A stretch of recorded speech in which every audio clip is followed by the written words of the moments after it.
Eh bien bonjour à tous, aujourd'hui Premium Day épisode 62. Alors pour ce film, je m'étais dit je me prendrai un Premium quand j'aurai revisionné le film.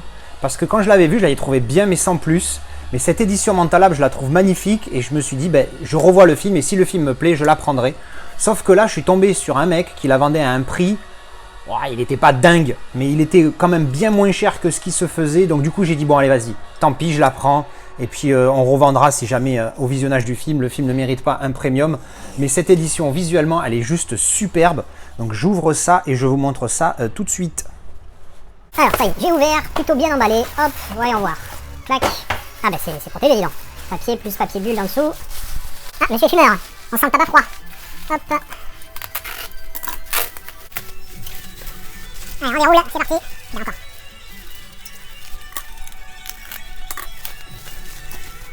Allez, j'arrive à la fin. Hop, 1, 2, 3, paf. The Revenant. Le Full Sleep Mentalab que je trouve magnifique en fait, et surtout que le steelbook aussi qui est dedans est superbe. Et donc évidemment hein, j'ai la marée 4K qui traîne, que j'ai toujours pas vu depuis le temps. Et puis voilà, donc bon écoute, on verra le film et puis si jamais ça plaît pas, on revendra l'édition, hein. C'est un film qui est assez populaire donc ça se revendra facilement, même si là je vais la déblister, oui, parce que moi je fais pas partie de ces gens qui achètent des premiums et qui déblistent pas, je ne vise personne en particulier, chacun fait ce qu'il veut, mais moi je vois pas l'intérêt d'acheter une belle pièce comme ça collector pour la laisser comme ça.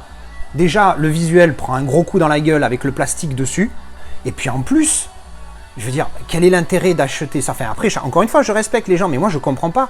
Je veux dire, tu achètes ça et tu vas le mettre dans ton étagère comme ça, voilà. Qu'est-ce qu'il y a? T'as un amarré à côté pour voir le film, mais ça reste dans le plastique. Franchement, moi je comprends pas. C'est une collection que tu fais ou c'est un magasin? C'est pas pareil. Allez, bon bref, on s'en fout, on va s'attarder sur la pièce. Alors, le petit... Oh, vous avez vu ça? C'est comme ça. Le petit... Ah, mais... Oh là là, il est superbe ce petit Mentalab exclusif, dis donc. Ah oui, très joli. Oh, il est bien le petit machin là. Hop, on va mettre ça là. D'habitude, on a une étiquette toute pourrie. Mais alors là, je sais pas si ça va rendre en vidéo. Mais le machin, regardez l'épaisseur du truc. En fait, c'est une espèce de je sais pas quoi. Le blister, c'est de la merde. Donc, enlevons ça tout de suite, sans défoncer la pièce. Hop.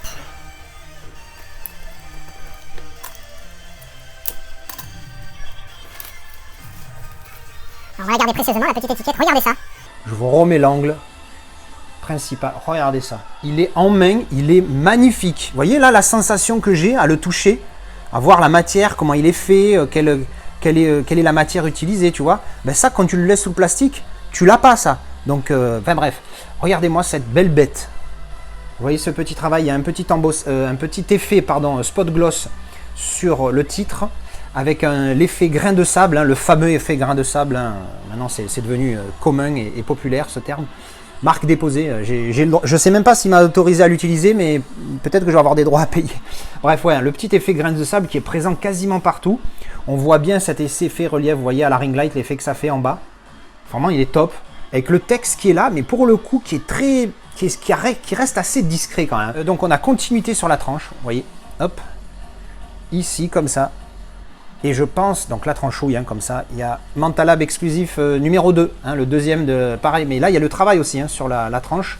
Ça par contre c'est quoi ça? Deltamac, ça c'est la première fois que je le vois, ou alors j'avais pas fait gaffe. Et donc continuité aussi sur le verso, où pareil, effet grain de sable, avec pareil, hein, les mêmes petits travails, vous voyez ici, à l'image on voit bien, sur chaque montagne, boucheuse, comment on dit, bref, ça.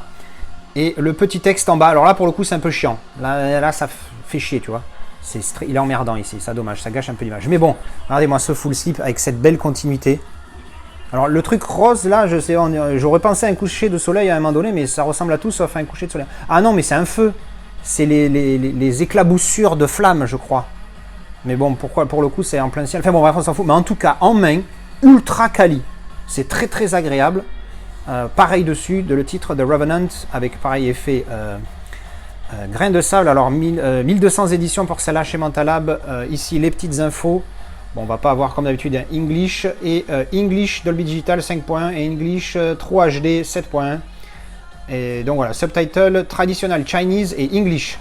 Mentalab, c'est pas Hong Kong, c'est pas coréen Mentalab, je sais plus. Bref, alors On va regarder, comme d'habitude, le livret d'abord.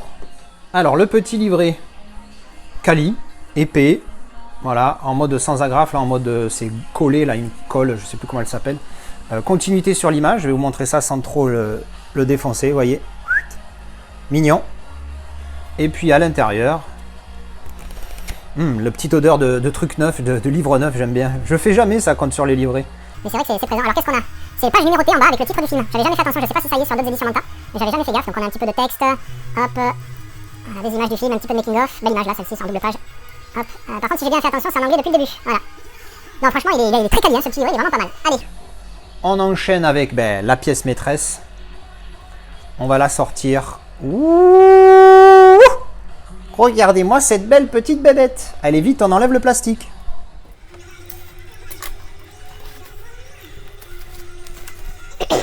Voilà, plastique enlevé, angle principal, regardez ça. Évidemment, première chose qui saute à la gueule, le titre débossé. Voilà, il en faut pas grand chose, hein, je me répète ces derniers temps, mais franchement, quand tu vois certains steelbooks qui sortent, tu te dis qu'au final, tu fais un petit débossage sur le titre et on est content. Tu vois, on se satisfait de peu. Alors après, le visuel, il est zéro finish, je dirais, parce que c'est pas tout à fait mat, mais c'est pas tout à fait glossy non plus. Donc zéro finish. Le visuel est pas mal, avec continuité sur la tranche, mais pas derrière, hein, ça je le savais déjà. En verso, on a ça. Voilà, alors ça fait très l'effet steelbook. Je vais l'appeler l'effet steelbook. Vous voyez, ça fait le petit côté métal que ça fait ici.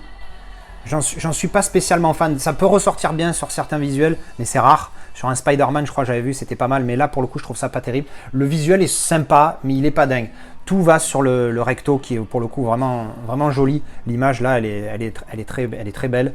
Et le titre débossé qui fait toute la diff. Avec la petite continuité sur la tranche, même si bon, ça, j'en suis pas spécialement fan. C'est que ça fasse juste là. Mais bon, allez, on va ouvrir pour voir. Alors, on a les caractères cards qu'on va regarder juste après. Et ouvert, pardon, intégralement. Voilà. Donc c'est bien, ça fait un début de continuité, mais vas-y, enchaîne là derrière et fais une espèce de montage, quelque chose. Mais bon, on va pas se plaindre, il est déjà pas mal celui-ci. À l'intérieur, donc on a le disque et derrière, artwork interne, pas mal. J'ai fait la remarque récemment, c'est rigolo de voir que quasiment 100% des artworks internes sont des continuités. J'ai pas souvenir d'en avoir vu un, je ne dis pas 100% parce que justement je ne me rappelle plus, mais j'ai pas souvenir d'en avoir vu un sans continuité. Allez, on passe au caractère card. Alors, nous avons le verso qui est le même pour tous, évidemment. Leonardo Di Carpaccio. Et oui, il fallait que je fasse cette blague. Lui, je sais plus dans quoi il joue, mais il joue dans d'autres films. Moi, je me rappelle pas son nom. Ça, c'est le fameux Tom Hardy. Jean-Pierre tête de cul, Baptiste. Et on est revenu sur Jean-Pierre. Voilà. Hop, alors ça, c'était les caractères cards. Et on enchaîne avec les cartes qui ne sont pas postales, là, pour le coup. Donc, les cartes du film. En mode un petit peu granuleux. Donc, c'est pas mal. J'aime bien ce petit effet. Sur une carte postale, j'aime bien l'effet grain, tu vois. Donc, voilà, des images du film. Avec le titre écrit en bas, ça, je trouve ça sympa. Et bien voilà, c'était le petit déballage pour The Revenant édition Mentalab. Dites-moi ce que vous pensez de cette édition, si vous préférez une autre édition de Mentalab ou un autre éditeur pour ce film. Qu'est-ce que vous avez pensé du film? Comme d'habitude, je vous retrouve en commentaire. Merci d'avoir regardé cette vidéo et à la prochaine. Tchou bisous.